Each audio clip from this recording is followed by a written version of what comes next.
As you may already be aware, Pokemon Go has made the decision to revert community days back to 3-hour community days from 6-hour ones. Now, this has mostly been an unpopular decision. A lot of people have voiced a lot of criticisms and concerns with their ability to, participate in the community day, or at least participate at their own leisurely pace.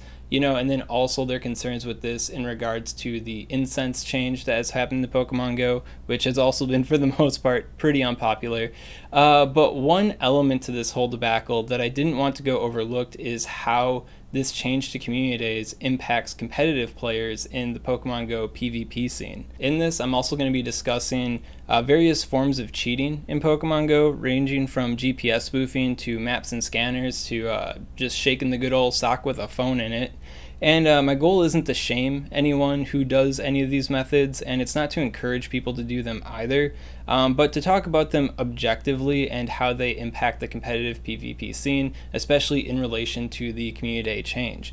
So without further ado, let's get into it. So starting out with the change itself back to a 3-hour event from a 6-hour one, I don't agree with it personally. I was actually pretty mad about it when I first heard about it. You can check me on Twitter if you want to see Ryan Swag malding about the community day change. I don't agree with it for a lot of reasons. You got the accommodation, you got the access, you got the convenience, and then you also have the competitive element of it.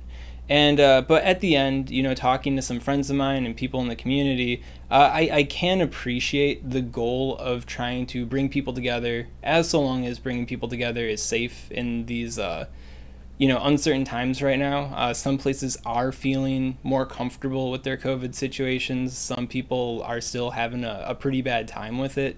But as so long as it's safe for people to get together in groups to the level that community day could bring, I can appreciate the goal of them trying to bring a community back to community day. I've done several community days where it's been pretty barren. You really don't see a lot of people walking around staring at their phones, which means you're really not in the atmosphere of like Pokemon Go players. And it's definitely a different vibe playing community day when everyone around you is also participating, or if you're just walking around by yourself or walking around with a couple friends.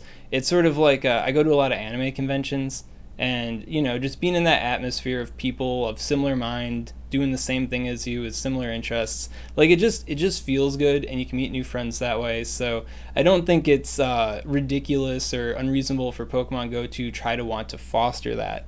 My greater concern about this whole situation, though, as a competitor in the PvP scene, is my ability to get good PvP IVs with the reduced hours. When it comes to PvP IVs, if you spent any amount of time in the PvP community, you'd know that there are good PvP IVs and there are bad PvP IVs. There's mediocre ones, there's copium ones, and the general consensus is that IVs do matter when it comes to competitive outcomes, your ability to beat your opponents, but they don't matter as much as like team building and skill does. However, if you were to ask anyone what you should build, they'd probably tell you to build the rank 1 or the high stat product PvP IV Pokemon.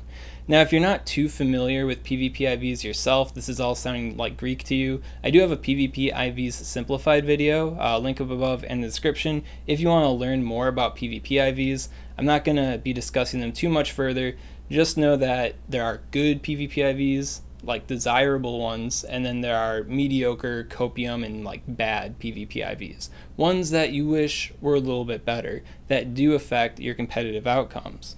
No matter what your stance is on this exact topic, I think something that is a little bit more telling is the known PvP IVs of the top cut players and champions at the Liverpool Play Pokemon Championship for Pokemon Go. One Pokemon that stood out was the champion Lurgan Rocket's rank 19 Cresselia. Rank 19, if you consider trade floor IVs, if you consider a 0 IV floor, it would actually be the rank 37, I think. But you can't get a 0 IV on a Cresselia because you can only get Cresselia from special trades to have a lower IV floor to begin with. Like I said, PvP IVs can be a little bit complicated, so if this is all very foreign to you and you want to know more, check out that simplified video. Well, if you want to know what it takes to get a rank 19 Cresselia just from good friend trades, right? Well, when it comes to a good friend trade IV floor, there are 3,375 different IV combinations. So to get any one of the 19 of those ones, it would probably take you 123 to 408 special trades, and that's considering a 50% probability to a 90% probability, which means that if you were to line up good friend trades exclusively, and you were able to trade for Cresselia every single day for an entire year, you still reasonably wouldn't have a Cresselia that's on the same level as Lurgan Rocket's Cresselia. Now, if you were to bump that down to a great friend trade, you know, save a little Stardust, right? And I mean, good friends, that's only good for like, what, 6, 7 trades until they're your great friend. Well, now you drop down to a 9 out of 2,774, which basically doubles the amount of trades you have to do to have that same probability.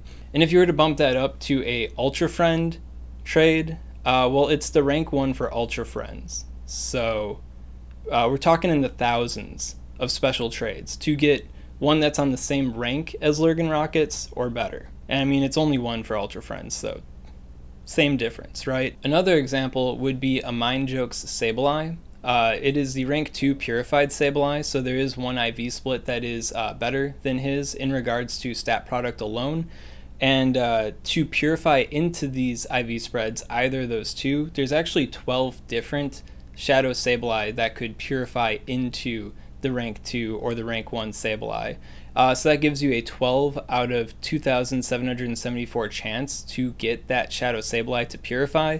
And the amount of Shadow Sableye Rocket encounters that you'd have to do in order to reasonably get one of these Sableye, you'd have to do 160 to 531 to have a 50% probability to 90% probability. Now, these are trade IVs and rocket encounters, which aren't exactly the same as free-range wild Pokemon encounters. And to add to that, anyone who's familiar with my content already knows that I focus on like the breakpoints, the raw stat values of the Pokemon, and meeting specific stat checkoffs. So to me, there's usually like a dozen really good IV spreads that you can work with, which ultimately have better odds than what I was just talking about here. But when it comes to getting these free-range capture kind of Pokemon, those encounters, typically I'd say it takes about 300 to 1,000 encounters to have that 50% to 90% probability. And looking at my 6-hour community day captures, looking at my Pokedex for Pokemon that I've basically exclusively caught on community day, and have done the 6 hours for, I'd say I average about 700 captures, which to some players might not be that impressive, to other players might be an insane amount of Pokemon, but when it comes to that compared to, you know, the probability, you know, most community days I do walk away with, you know, IV spreads that I find to be good. But that's after playing the full 6 hours and having 700 encounters of that 300 to 1,000 range. So as you can see, mathematically, if you were to cut that time in half, you'd cut my encounters in half, and instead of having like a really good, like probably like, you know, 80% probability to get what I'm looking for, I'm now down to basically like a 50-55% probability to get what I'm looking for. And that's if I'm able to grind for the full 3 hours. And to add to that, this is also assuming that the Pokemon's not getting a weather bonus. If they are getting a weather bonus, then chances are I have a 0% probability of getting a premium IV spread depending on the species of Pokemon, which is another element to the 3 hour versus 6 hour. You know, you have 3 more hours to have a weather that doesn't ruin your PvP IVs. And once again, just to reiterate here, I don't think that PvP IVs are like the end-all be-all of your ability to compete in PvP, but as we can see from the champions of Liverpool, and from my perspective as a PvP IV analyst here, PvP IVs are an element to success. And if you're competing with people that are, you know, as strong as you are and as clever as you are, ultimately, you know, one thing that's going to make or break your ability to be the world champion or just somebody that made top cut could come down to those PvP IVs. And looking at the top 4 here, none of them were skirting on their PvP IVs one bit. Ultimately, I feel like this change in the community day hours could be enough to push some players out of the game or push some players to cheating. When it comes to pushing people to quitting the game, I actually know several, you know, competitive players, I guess former players, that quit the game because after Talonflame Community Day, of all things, they didn't have enough XL candy to build an Ultra League Talonflame. And while that might not sound like a big deal, and while some people might be sitting here like, well, they should have grinded harder, they're not that hardcore if they couldn't get enough XL candy for Talonflame. I'm going to tell you, I did that community day for 5 hours, and it still took me like 2 months after the community day for myself to get the XL candy to build a Talonflame. So I think I can agree that not every single player has that circumstance where they could easily build a Talonflame coming out of that community day, grinding for the majority of that community day. And basically what it signaled to them was that this game has been making some changes, and just the direction that the game is going just isn't going to accommodate them anymore and how they like to enjoy the game. So that change to the competitive atmosphere, being the XL candy and how hard it is to get XL candy, made them quit the game. And when it comes to this, I kind of rely on these community days to get competitive IVs for a specific Pokemon getting their brand new special attack, and this limits my ability to do that. Will I start cheating at the game? I mean, some would say I'm already cheating at the game because I got that good old sock, but could it cause me to cheat in different ways?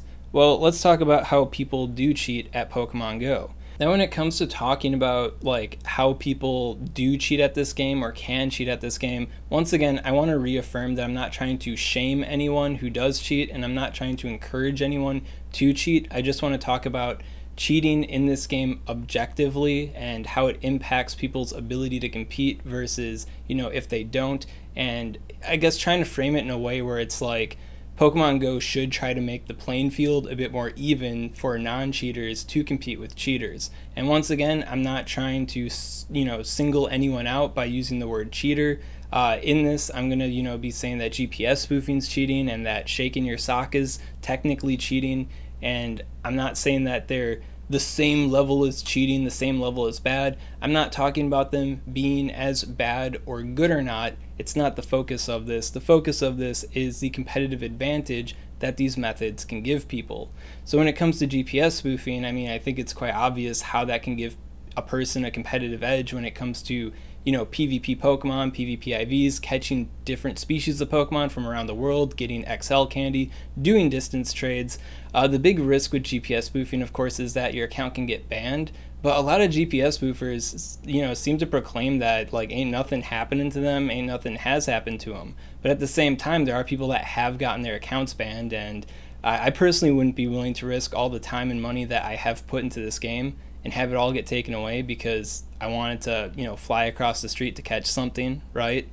Another form of cheating, though, that I think is, arguably worse than GPS spoofing when it comes to how it improves your ability to compete would be maps and scanners. And I know that's a little inflammatory to say it that way, but ultimately, spoofers can't get their specific PvP IVs if they don't have a map or scanner guiding them to those specific IVs, and anybody with access to a map or a scanner can hop in their car when something good comes on the radar and drive to that location.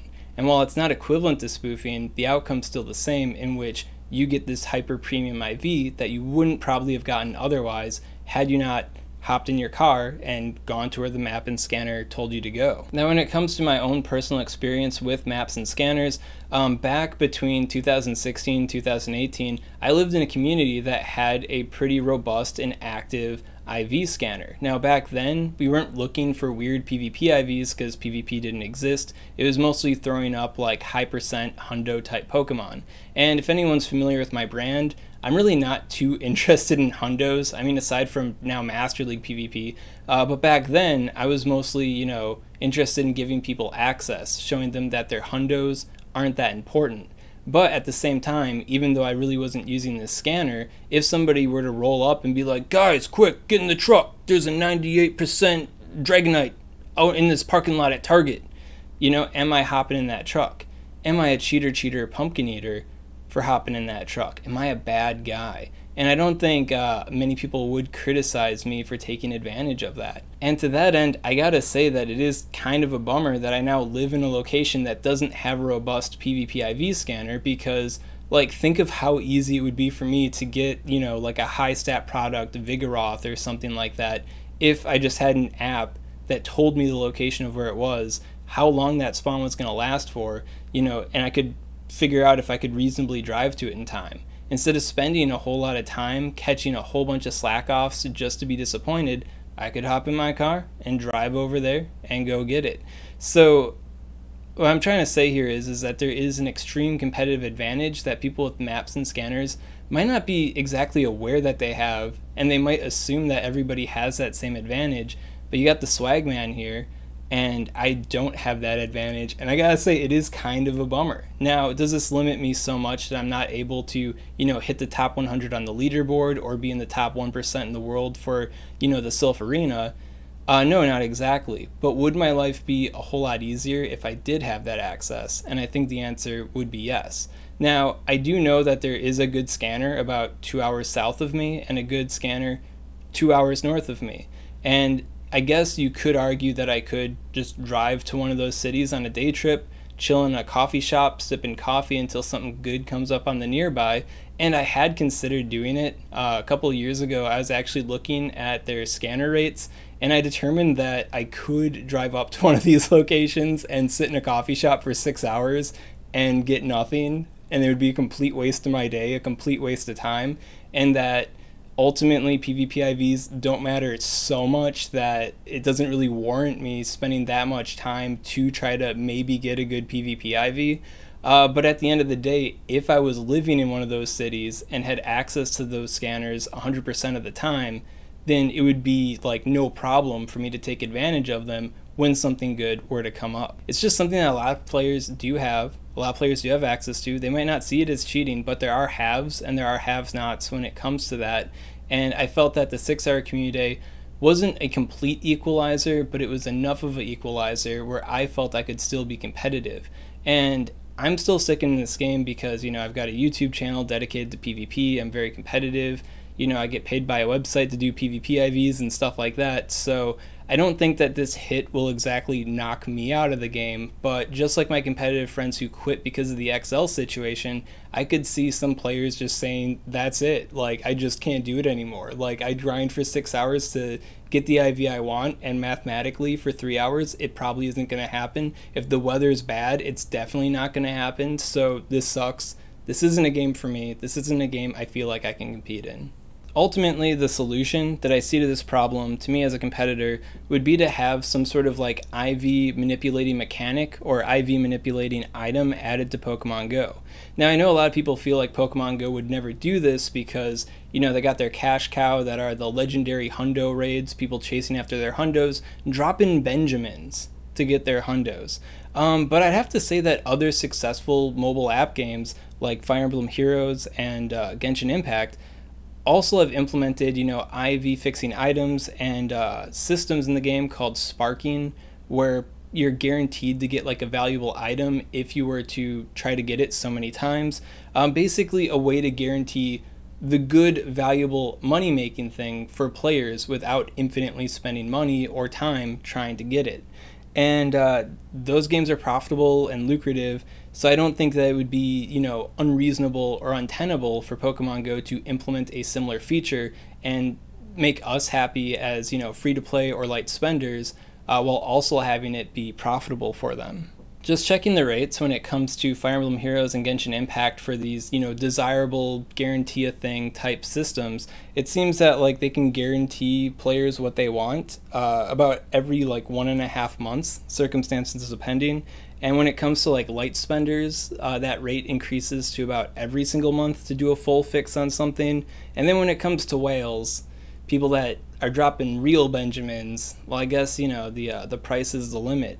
And I think having that kind of rate, I guess, would be reasonable too, because ultimately if you look at, competitive PvP, you don't need to fix the IVs on each and every single one of your Pokemon, so there is going to be a little bit of a priority list for you. And then to that end as well, there's only so many Pokemon that you really realistically use to be competitive. So I don't think it'd be super unwildly for them to implement something like that.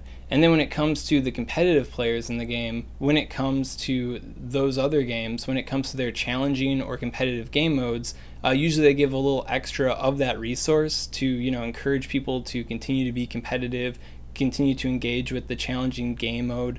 So to that end too, you know, for a PvPer competing in GBL, getting a little bit higher rate on those items, I think that would make sense too.